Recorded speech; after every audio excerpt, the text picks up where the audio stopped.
Hadirin yang berbahagia, saatnya kita akan menyimak hikmah halal bihalal oleh Ketua Pimpinan Wilayah Muhammadiyah Jawa Tengah yang terhormat Bapak Dr. Kiai Haji Taksir MAD.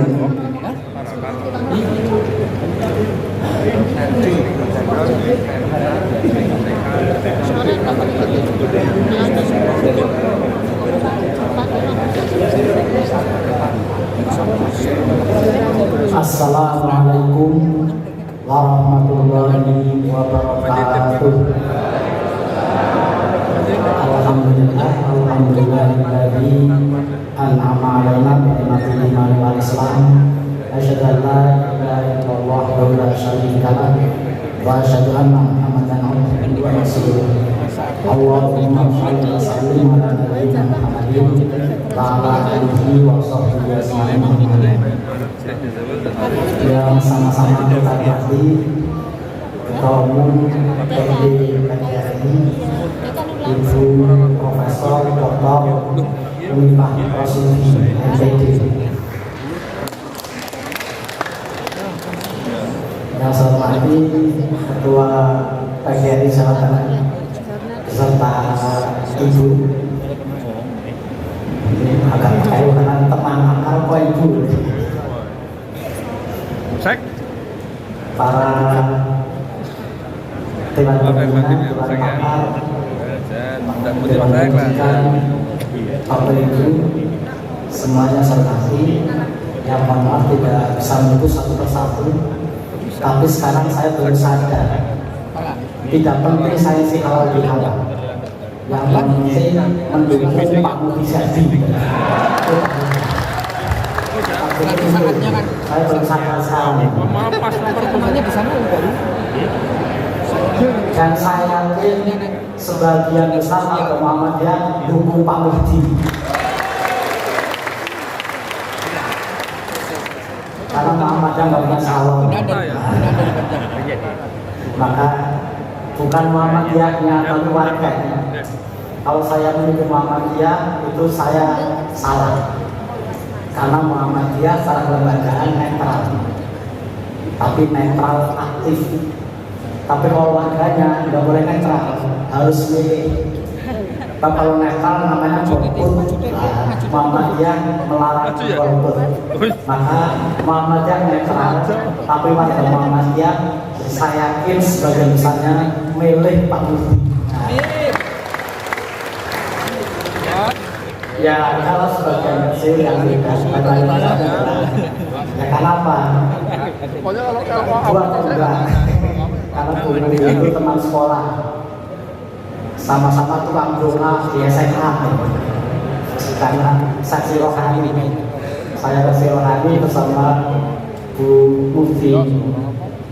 Kalau upacara Senin doanya gantian, saya sama dia. Kalau Senin sekarang saya di depan bangun bayi lahir. Tukang doa. Dulu SMA belum pakai jilbab, termasuk tembang kampus.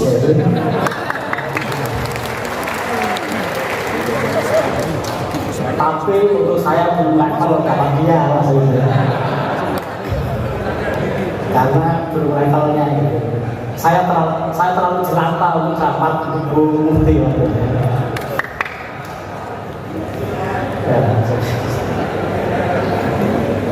Sehingga saya tahu persis siapa orang dekat dia, saya tahu persis ya. Rahasia Pak Mudi. Dan itulah mungkin inti kedatangan saya di sini hari ini. Kalau di awal nomor bawah. Sebenarnya kalau tadi Prof lebih lama, saya lebih suka. Tetapi kenapa kita perlu halal bihalal? Bapak Ibu yang saya hormati, Islam sebagai syariah itu telah selesai, telah sempurna, tidak mungkin berubah. Quran telah selesai, Sunnah Nabi telah selesai, tidak mungkin Quran berubah, tidak mungkin Islam berubah. Tetapi pemahaman, perspektif dan pengamalan Islam bisa berubah sesuai perubahan zaman waktu. Al-Islam sholihun ala kulli zamanin wa makanin. Islam bisa berubah dalam pemahaman dan pengamalan sesuai perubahan ruang dan waktu, termasuk perspektif Idul Fitri. Perspektif Idul Fitri di Indonesia sudah berubah dari aslinya di Arab. Sehingga di Arab Idul Fitri itu hanya sebatas fenomena syariah, sehingga Bismillah selesai. Maka doanya cukup singkat, taqabbalallahu minna wa minkum. Semoga amalan kita diterima. Kenapa? Karena hanya sebatas seputar bagaimana ibadah Idul Fitri kita, ibadah Ramadan kita selesai. Tapi di Indonesia perspektifnya menjadi sangat luas, sehingga Idul Fitri tidak sekedar fenomena syariah, tapi fenomena budaya, bahkan ekonomi. Sehingga Idul Fitri menjadi hari besar agama yang memutar uang paling besar di Indonesia, itu Idul Fitri. Siapa di antara Bapak Ibu yang di ruangan ini Idul Fitri tidak ngambil tabungan? Saya yakin semua ngambil tabungan dan anyar.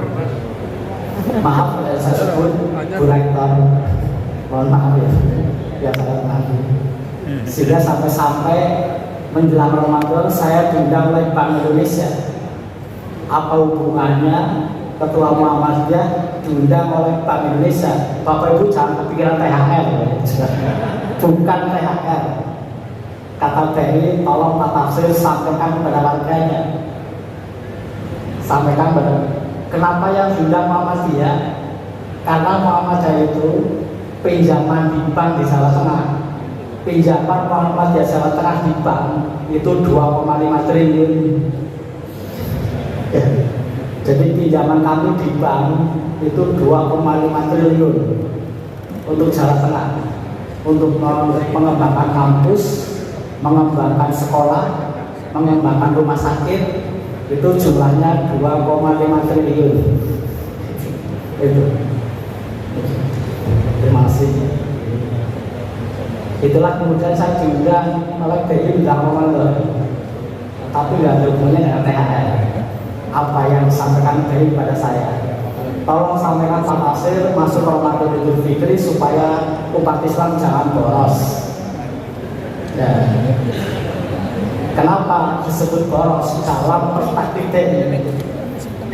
Karena tadi siapa Bapak Ibu yang Idul Fitri jangan ambil tabungan, walaupun semua dapat THR, tetap aja ngambil tabungan, karena THR-nya nggak cukup, masih ngambil tabungan.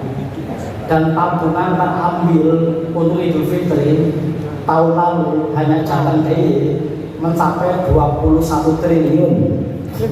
Ya, 21 triliun hanya untuk jatah DIY menyambut Ramadan dan Idul Fitri.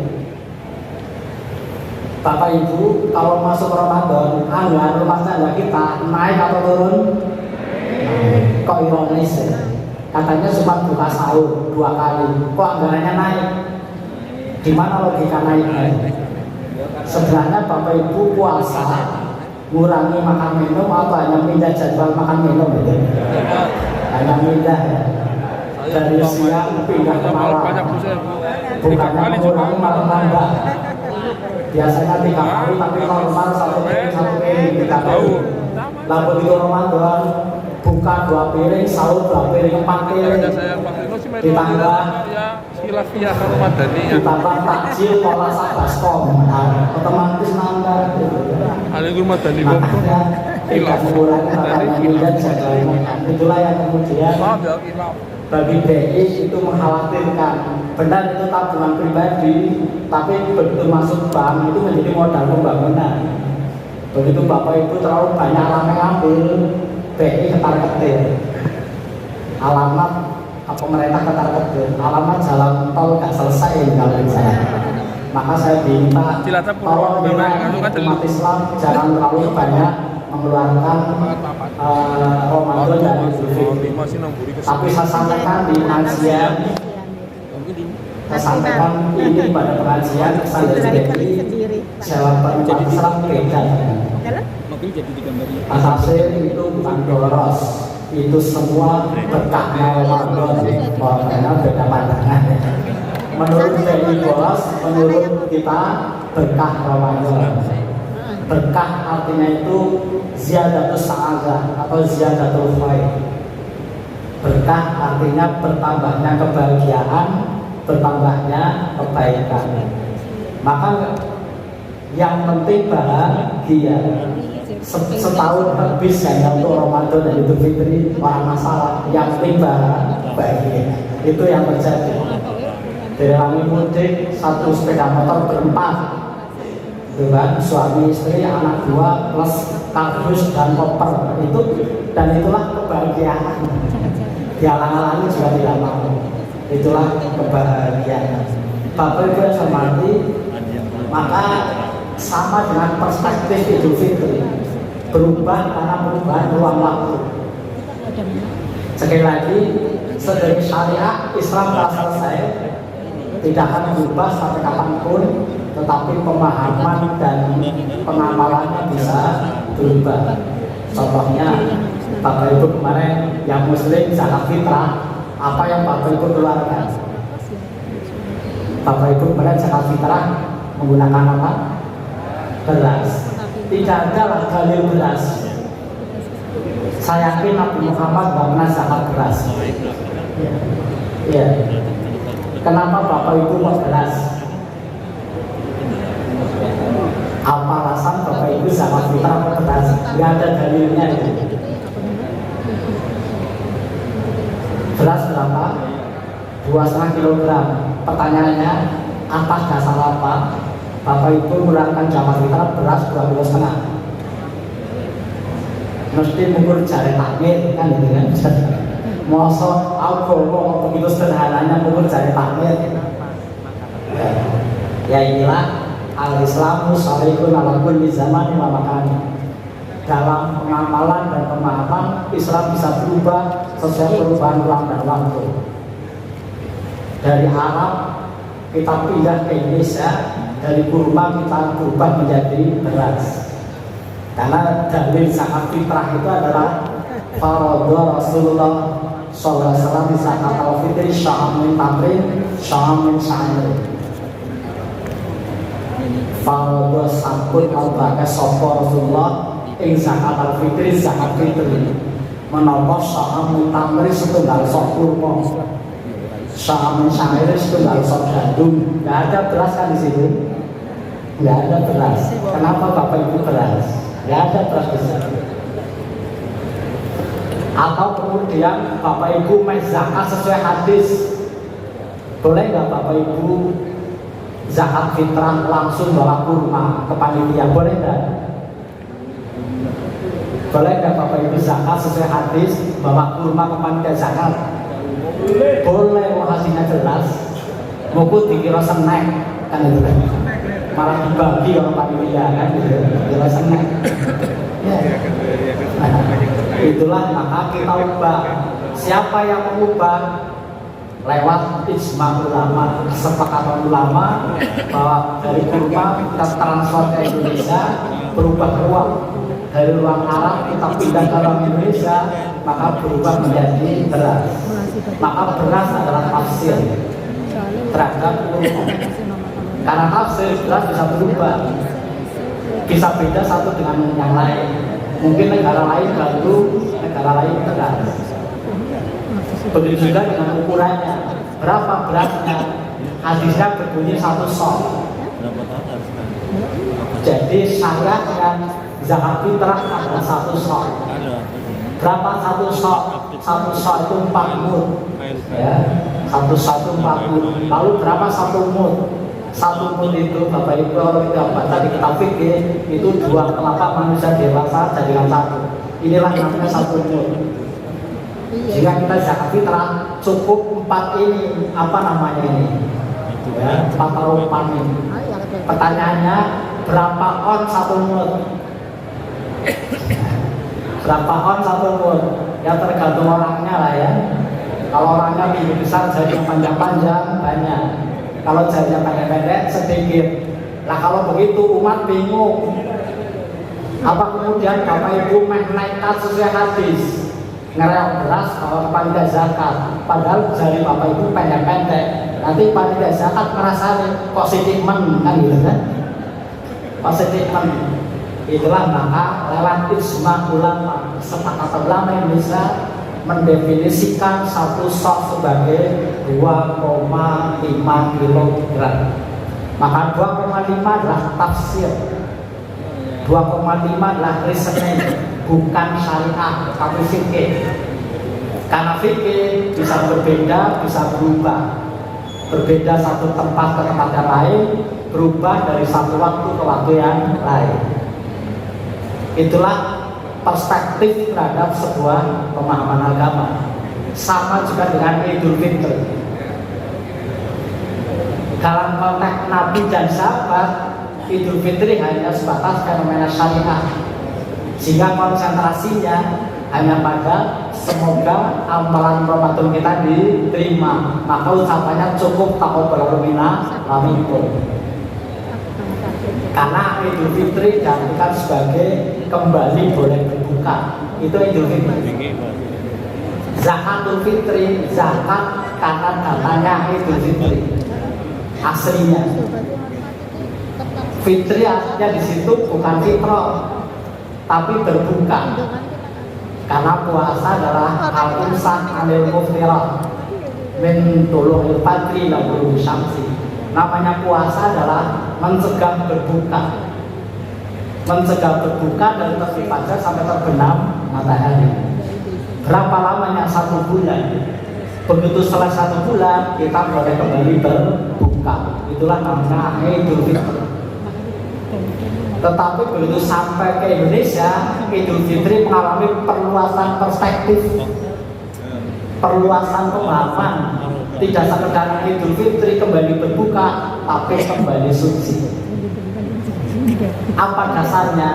Dasarnya adalah mangko Ramadan imanan wa hisaba. Ufirallahu man taqaddama min dzikri. Karena siapa yang menegakkan Ramadan, berpuasa Ramadan, maka dosanya diampuni. Dosa terampuni artinya kita menjadi manusia yang bersih, manusia yang suci. Itulah kenapa Indonesia menamakan Ramadan sebagai bulan suci. Tidak ada dalam Quran hadis penyebutan Ramadan bulan suci, nggak ada.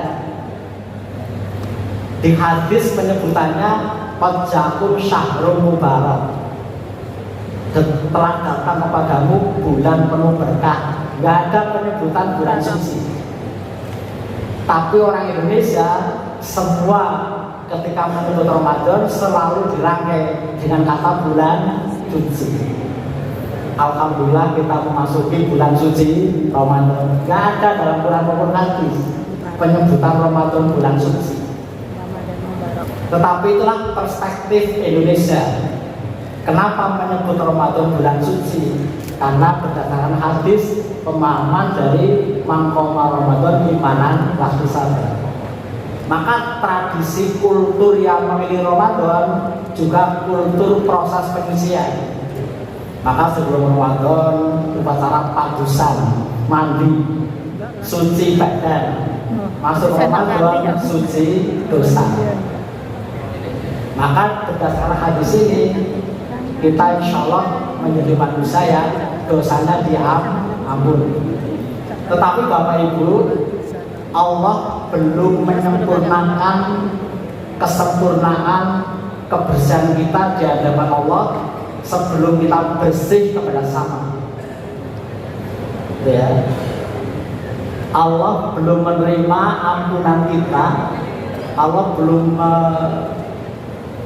menerima kebersihan dosa kita tanpa kita bersih kepada sesama. Bersih kepada Allah cukup satu arah,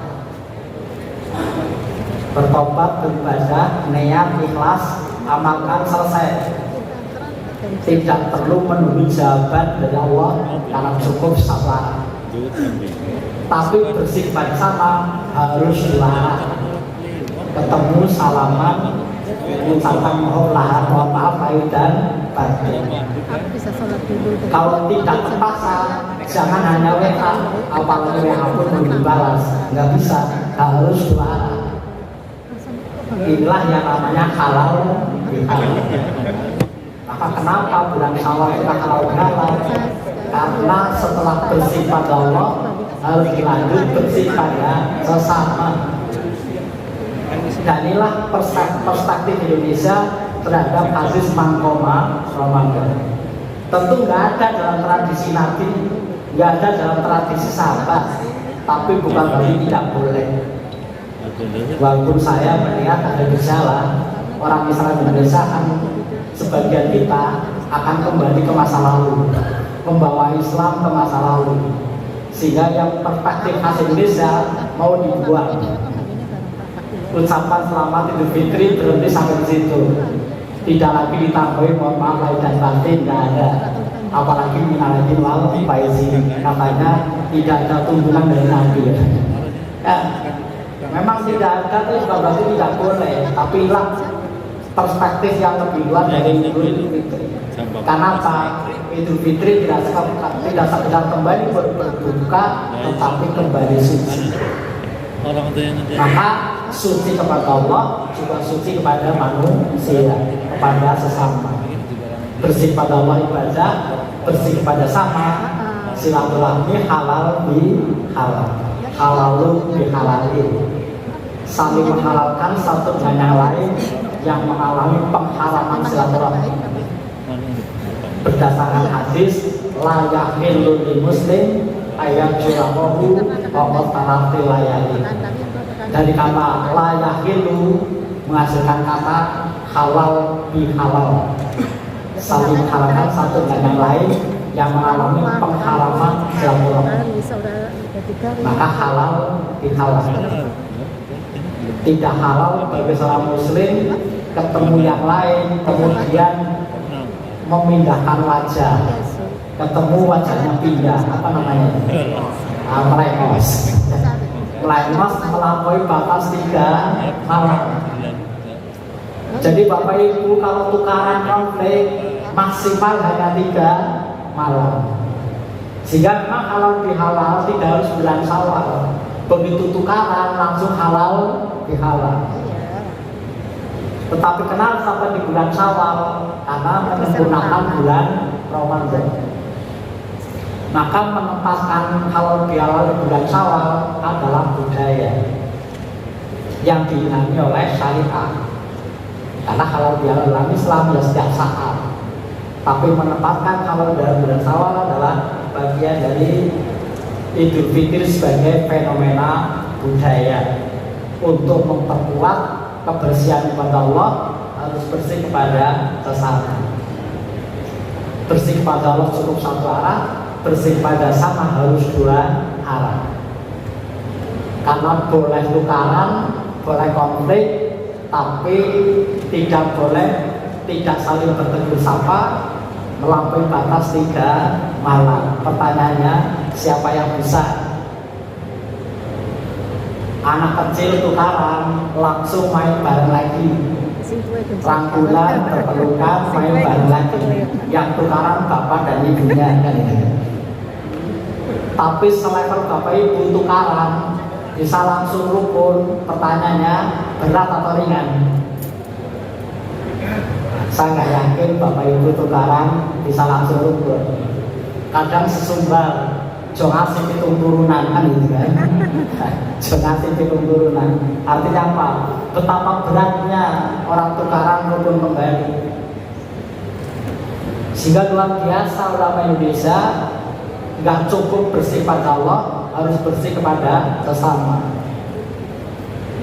Betapa pentingnya menjaga solidaritas, betapa pentingnya menjaga kerukunan, betapa pentingnya menjaga kedamaian.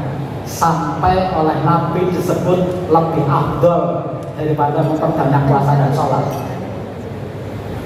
Saya baca di kitab Bidayah wa Nihayah. Di kitab ini menyebut hadis seperti ini bunyinya, inna sholata latintain afdolu min amali sholat wasiyam.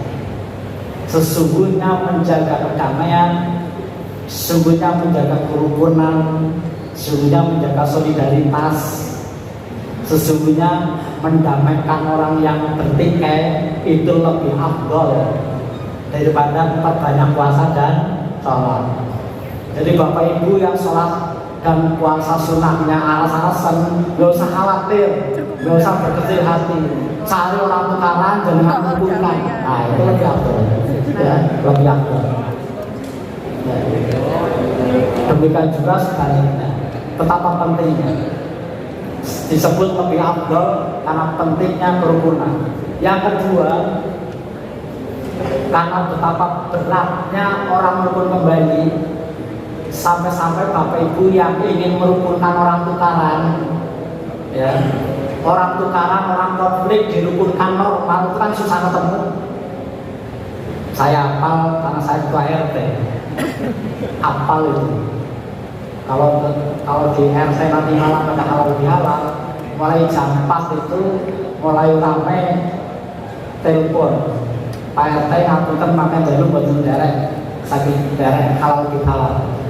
Tunggu berapa menit, partnernya akan telepon juga. Ini indikasi bahwa tukaran malah maka tidak bisa ikut halal bihalal. Artinya apa? Betapa beratnya halal bihalal. Betapa beratnya orang rukun kembali setelah tukaran. Maka sampai disebut lebih afdol daripada puasa dan sholat.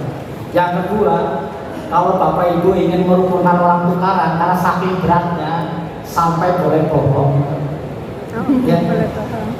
Dalam Islam itu Allah memaklumi orang salah, tapi Allah tidak memaklumi orang bohong. Ya. Salah dimaklumi, tapi bohong tidak dimaklumi. Kecuali bohong dalam 3 hal. Nabi menyebut Bismillahirrahmanirrahim, lam asma yurafasu fi syai'ma yaqulunas kalibun inna fi falati. Tidak ada keringanan bagi manusia untuk bohong kecuali dalam 3 hal. Dalam 3 hal kita boleh bohong. 1, kalibun fil harbi, bohong di medan peperangan. Kita di medan perang boleh bohong pada musuh. Masa perang jujur malah khianat. Yang kedua, tadi wal islahu bainan nas, merukunkan orang tukaran. Jadi kalau Bapak Ibu merukunkan temannya yang tukaran, silakan di prank, yang penting mau ketemu. Itu wal islahu bainan nas, merukunkan orang yang bertikai. Itu sampai boleh bohong karena saking beratnya. Dan yang ketiga, bohong tapi boleh adalah hadithul rajuli imratahu wa hadithul mar'ati zawjaha. Ucapan suami pada istrinya, ucapan istri pada suaminya. Jadi pada para suami, kalau istri nanya apa saya cantik, harus jawab cantik, gak boleh jawaban yang lain. Walaupun mungkin tidak sesuai fakta, dipaksa harus ngomong apa namanya. Kalau saya fakta malah menyakitkan.